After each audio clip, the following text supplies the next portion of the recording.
This video is part of a video series with world-renowned recovery expert or healing expert Gary Reinl. What you're going to learn here is something that will change your life, make you a better person, and it will completely fill your mind with information that will make you better day in and day out. Enjoy the series, and of course in the description box below, you will see a playlist listed where you can watch every video, parts 1 and beyond. I just want to preface this, where I unknowingly have been stalking you for the last probably Is this on couple tape? years. I like this at this part. Oh yeah, Absolutely. I've unknowingly been stalking you, and I've been doing some research in a lot of recovery things. And I looked into this. This is actually recommended by my buddy Dr. Stu. He owns a place called Paradigm Performance, and he's like, you know, this looks interesting because we're talking about the medical units, and we're talking about all the $30 crappy ones you see on Amazon. I'm like, it can't be right if it's $30. Something's weird. And so then I stumbled upon the website for Marc Pro. And I just emailed the website, and sure enough, you emailed me back. I'm like, cool, you know, and then I got to looking in, and we got to talking and who you are, and you sent me that link, and I'm like, holy shit, it's that guy. I'm like, I've been watching his stuff, and like I was talking about earlier, like all your work on, basically dispelling the myth of rice being the way to recover and all that. And so, long story short, when you said, hey, there's a conference in Vegas, we have this beautiful place in Vegas, I have no reason not to be here. So I called Sean, like, dude, you got to meet this guy. So here we are. Introduce yourself to everybody here, man. I'm sure they'd love to know who you are. My name is Gary Reinl, and I'm known on the internet as the Anti-IceMan. He is the anti. That's how I know you. I mean, just he's absolutely and so your history is just you've done a lot. I've been very fortunate. I've spent a lot of time since 1973. I started in the business, and I've had a chance to work with a lot of the top trainers, doctors, and therapists in the country, and it's been a very interesting ride. So other than being the anti-ice guy, like what are some things that you've done? Like just a couple just a highlight reel, just a brag sheet. You don't have to be humble here, but what if like just some things you've been a part of, like opening the 7th Nautilus gym in the country? I opened the 7th Nautilus gym in the world in 1973. I conducted the largest, most publicized exercise and pregnancy study in history, and wrote the first book on the topic of weightlifting during the pregnancy year in 1981. Really? Wow. I co-authored with a doctor. The study was, you got to run this in your brain. We're going to have women aggressively lifting weights in 1981. And they're during the pregnancy year. Now, weightlifting back then wasn't what it is now. No, we broke all the lines. That's why it's so normal now. So we went after it and just tore down all the barriers. I actually had the first prescription ever written for a post-op cesarean rehab paid by the insurance company for the therapy. Really? The insurance company actually turned down the payment. Said she was pregnant. We can't pay for that. Well, that just happened to violate the Pregnancy Discrimination Act. And I nailed them all. Wow. And they paid. Right away they paid. Once I pointed out to them who I was going to let know that they just violated the federal law. Wow. Let me see if I can remember. PL 95555. That was the Pregnancy Discrimination Act. It's been a long time since I said that, but it's true. And then as the years went by, I got pulled over to a topic of weightlifting with the elderly. And sometimes people say to me, wait a minute, you did pro athletes when you started, and then you did pregnant women, and now you're doing people in wheelchairs? Yeah, it's all the same thing to me. It's sports medicine, and I called that sports medicine for 95-year-olds. And if you go and look that up, I have a website called 2weektowalk.com. 2weektowalk.com. And I took everything that I learned and put it up for free. Told you what I did, why I did it, who said it was true, and what we accomplished. So anybody who wants to work with weightlifting in the elderly and start from the middle instead of the beginning, go take my stuff. It's free. It's sitting there on the internet all already. My protocol is now in over 2,000 facilities across the country. 2,000 in this country. Well, that may count for a couple in other countries, but there aren't many in other countries. But 2,000 facilities. Yeah. It's kind of remarkable to sit here and hear that, because as a lot of things that are commonplace now, we enjoy them and benefit from them. We sometimes forget that they weren't always that way. No. And weight training wasn't always what it is right now, where it's like everyone's doing it. And here we have a gentleman who's helped to create that movement that we all benefit from and enjoy now today in 2017. A pioneer. Yeah. Who would have guessed pregnant women and weight training? Yeah. Like that's something you pioneered. Well, now, yeah, because now it's like, yeah, there's still a lot of debate, but on the actual science and training end of it, people pretty well agree that you can be very active and train responsibly through much of your pregnancy. But that had to be established. That had to be proven and had to be studied, and that's something that you contributed towards. We did. Actually, what happened was, if you go back and read the old stuff, and it's online, you can find it. The internet is a wonderful thing now, but if you have good information, if there's bad things about you, it's a bad thing. But I don't have any bad, it's just good. You can go back and look. And that makes one of us. Well, fortunately, I don't have any skeletons out there, so I've been too killed busy them all. working. Yeah. He has no place in U.S. government then, obviously, at this point. I've been busy working. I didn't have time to get in trouble. But what happened was when my wife became pregnant with our first child, she had been in a car accident several years before. And I knew enough from doing what I was doing with athletes post-op that if I didn't get her strong, she was going to suffer from her car accident injuries of her back and her neck. So I literally put her on Franco Harris's workout. So, just give him background. He trained Franco Harris. Back in the day when Franco was playing, I trained Franco one-on-one privately in my gym. And I looked at Franco's card, and I said, let's just do this. No idea what was right or wrong, but it worked for Franco, so why wouldn't it work for my wife who's pregnant? That's a logical connection. I owned a gym. What do you mean? It made perfect sense. So I took and went through the workout. Actually, I had her doing negative chins when she was 9 months pregnant. She got to a point where she could do chins. Now, unfortunately, I didn't actually film any of this back then because it's 1979. There's no Instagram. It didn't do that. But I wish I did, because I could show you pictures of a pregnant woman, 9 months pregnant, doing a chin-up. That's insane. And it's like, well, so did it help her in her pregnancy? Enough to where I knew I touched the wire. I knew something was there. And I went to Nautilus, and I said, look, guys, I'm selling my facility. For 7 years, I ran it 7 days a week, just me. Nobody else was allowed to run the place. I ran it. And I said, I want to go do something, and I think that pregnant women lifting weights is a great idea, so if you have a doc anywhere in the country, I will go and work with them. And they found me a doc, and I went and did it. And following the work with the pregnant women, I opened centers around the country. I think we opened 15. I'm not sure of the number, but I think there were 15 of them around the country in different settings to kind of get it started, to open. Some were called Pregnant Gym, some were called Pregnacise, some were called Pregnant Care. Why they had different names was they were different trademarks with different companies who kept trying to roll it out to the street. And then that kind of wore off on me, and an opportunity came along to work with the elderly.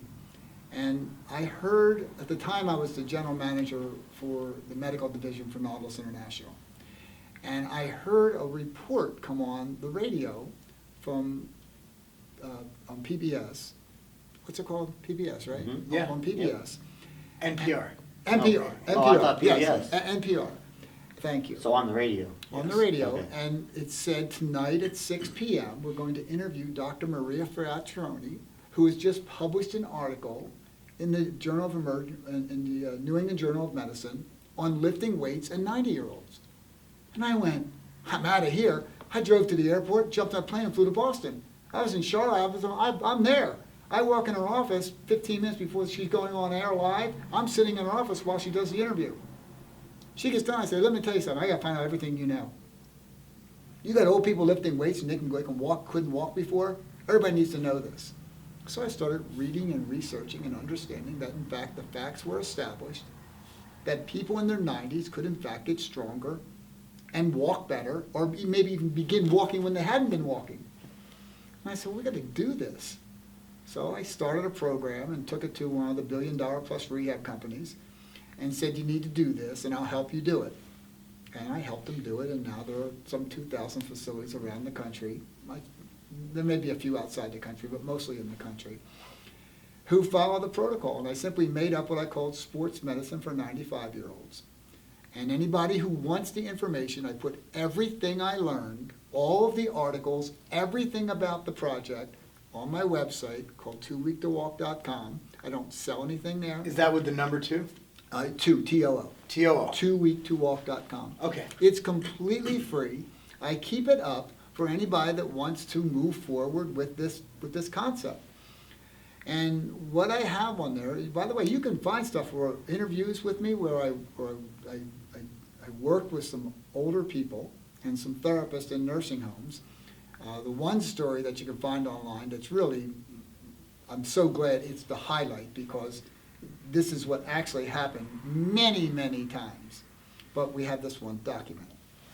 The gentleman was discharged from therapy, what they call failed to progress. And that means you're not getting any better. So they have to discharge you because Medicare won't keep paying. Well, it just so happens I just started the sports medicine program in that nursing home when he got discharged. So they let him come back in. Watch the interview. Here's what happens. The man starts off, well, I couldn't walk. They told me I was going to just basically stay here the rest of my life and die. And I was never going home again. Watch him walk out of the nursing home at the end of the interview. Okay? Took a guy who they said, you're never getting better, and actually walked and went home. No drugs. No, lifting weights. Lifting weights. Lifting weights. So what I did was a very simple idea. And you do this in what you do when you look at a physique and you say, well, you need to be stronger here. You need to build the muscles here. And you do whatever it is that does that. Well, very simple idea. I said, what's wrong with these people? You know, no offense to the therapy community, and believe me, I caused offense, but I had a big platform. I was the program development director in a billion-dollar rehab company. So I had influence, and I could do what needed to be done. And if you didn't want to do it, I told you to go work someplace else. Yeah. I said, what's wrong? And they said, well, they're too weak to walk. And I'm like, they're too weak to walk? Well, why don't you solve that problem? What are you doing now?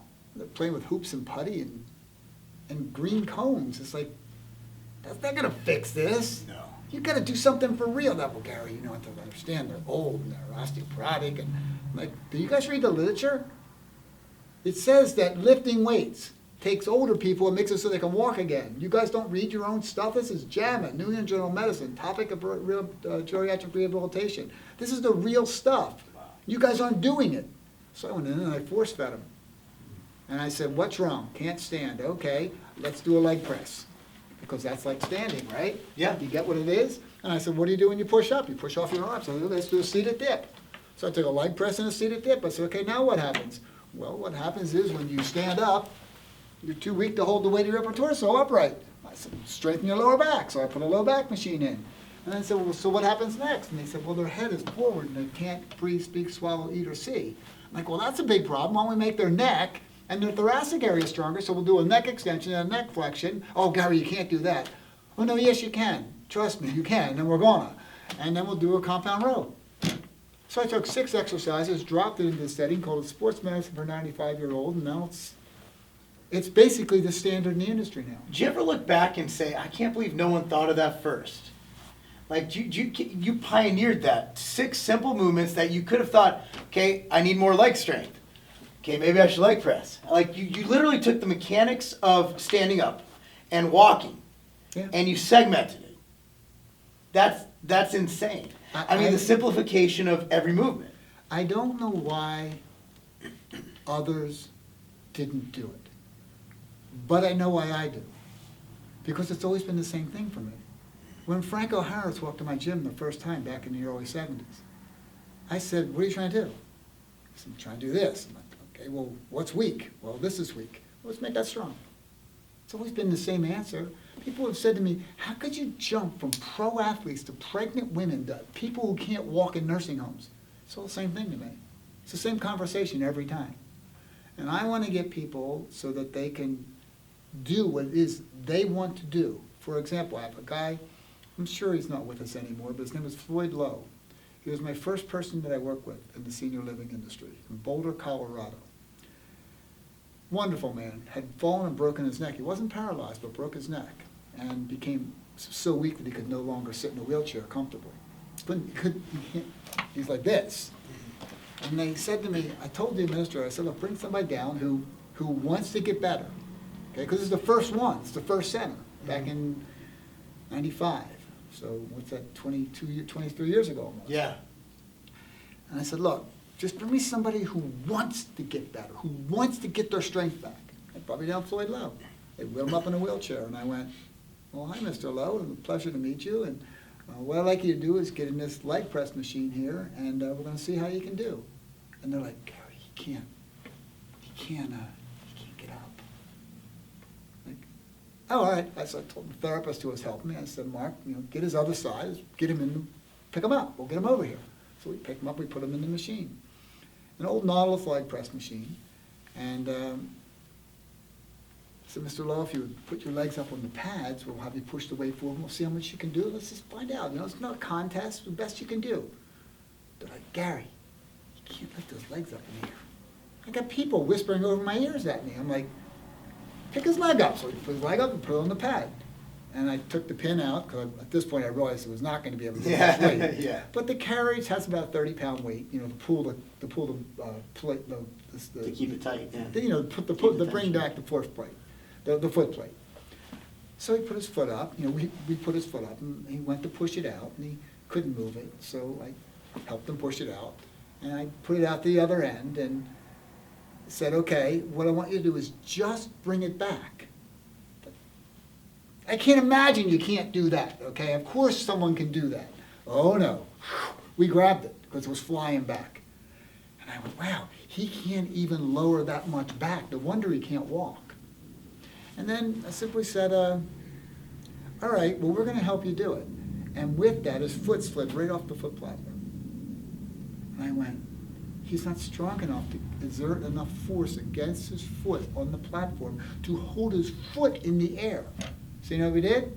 Grabbed his foot. We pushed out with him, held his foot, and brought it back. Pushed it out, held it back.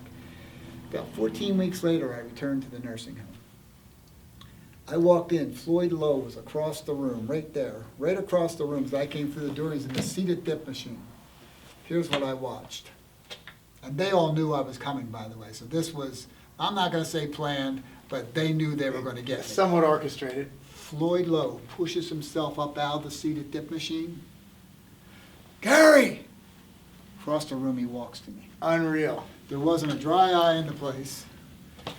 I couldn't believe my eyes that this was happening, but that's exactly what happened. The story is very well documented. I made a cover story in one of the nursing home journals, and Floyd Lowe taught me we ain't stopping for nobody now. That's fantastic. And off we went. So I just put the centers in nursing homes, and I got to a spot where I said, okay, I've done all I need to do as far as the trouble that I cause. Because I'm a disruptor. It's just what I am. I'm a disruptor. That's good. And you don't need me anymore, guys. So I'll tell you what, I'm going to write everything down. I'm going to tell you exactly what I did, exactly what I referenced, give you all the articles, tell you what I said and how I solved the problems, and then give you the whole list. Well, send a document on 2weektowalk.com, and you can use it. You don't have to ask me. By the way, there isn't even a phone number to call me. It's just there for free. Guys, this is a multi-part series. The playlist is listed down below in the description box. However, Gary's product, which is called the Marc Pro, is one of the greatest recovery agents on the market. Coupon code is Lobliner, Lobliner. Put that code in there when you buy it, and $100 will be donated straight to the Semper Fi Fund from your purchase.